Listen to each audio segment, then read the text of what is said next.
Hi students, today let us study the meaning of colonialism. It refers to a system of political and social relations between two countries, of which one is the ruler and the other is its colony. ഭരിക്കുന്ന രാജ്യവും ഭരിക്കപ്പെടുന്ന രാജ്യവും തമ്മിലുള്ള സാമൂഹിക സാമ്പത്തികമായ ബന്ധത്തെയാണ് നമ്മൾ colonialism എന്നുകൊണ്ട് അർത്ഥമാക്കുക. The ruling country not only has political control over the colony, but it also determines the economic policies of the subjugated country. ഇവിടെ പ്രത്യേകം ശ്രദ്ധിക്കേണ്ടത് ഭരിക്കുന്ന രാജ്യം ഭരിക്കപ്പെടുന്ന രാജ്യത്തിന്റെ രാഷ്ട്രീയ നിയന്ത്രണം മാത്രമല്ല ഉള്ളത്, മറിച്ച് അവിടുത്തെ സാമ്പത്തിക നയങ്ങളും തീരുമാനിക്കുന്നത് ഭരിക്കുന്ന രാജ്യമാണ്. അതായത് ഭരിക്കപ്പെടുന്ന രാജ്യത്തെ ജനങ്ങൾക്ക് കാര്യമായിട്ടുള്ള ഒരു സ്വാതന്ത്ര്യവും ഉണ്ടാവില്ല. പ്രത്യേകിച്ച് സാമ്പത്തിക നയങ്ങളോ അല്ലെങ്കിൽ വ്യാപാര നയങ്ങളോ എക്സ്പോർട്ട് ഇമ്പോർട്ട് നയങ്ങൾ ഇങ്ങനെയൊന്നുള്ളത് സ്വന്തമായി എടുക്കാനുള്ള ഒരു അധികാരവും ഉണ്ടായിരിക്കുകയില്ല. Now let us find out what are the objectives behind colonization.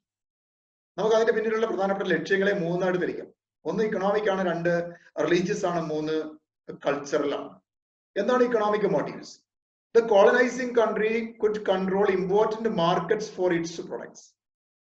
Colonies were also important as source of raw materials and as opportunities for investment. മൂന്ന് പ്രധാനപ്പെട്ട കാര്യങ്ങൾ. ഒന്ന്, കോളനികളെ നല്ല ഒരു മാർക്കറ്റായി കാണുന്നു. തങ്ങളുടെ ഉൽപ്പന്നങ്ങൾ വിറ്റഴിക്കാനുള്ള ഏറ്റവും നല്ല മാർക്കറ്റായിട്ട് കോളനിയെ കാണുന്നു.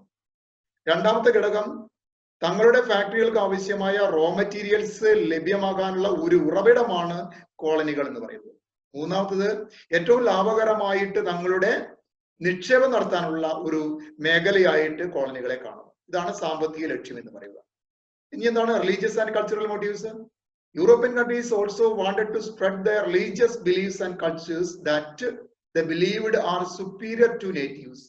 പ്രത്യേകം ശ്രദ്ധിക്കേണ്ടത്, എല്ലാ കാലഘട്ടങ്ങളിലും യൂറോപ്യൻസ് കരുതുക തങ്ങളുടെ വിശ്വാസവും തങ്ങളുടെ സംസ്കാരവുമാണ് മേന്മയേറിയത്. അതുകൊണ്ട് മേന്മയുള്ള തങ്ങളുടെ വിശ്വാസവും തങ്ങളുടെ സംസ്കാരങ്ങളും മറ്റ് രാജ്യങ്ങളിൽ എത്തിക്കുക എന്ന ഒരു ലക്ഷ്യം കൂടി ഇത്തരത്തിലുള്ള കോളനി വൽക്കരണത്തിന് പിന്നിൽ ഉണ്ട് എന്നുള്ളതാണ്. ഓക്കെ.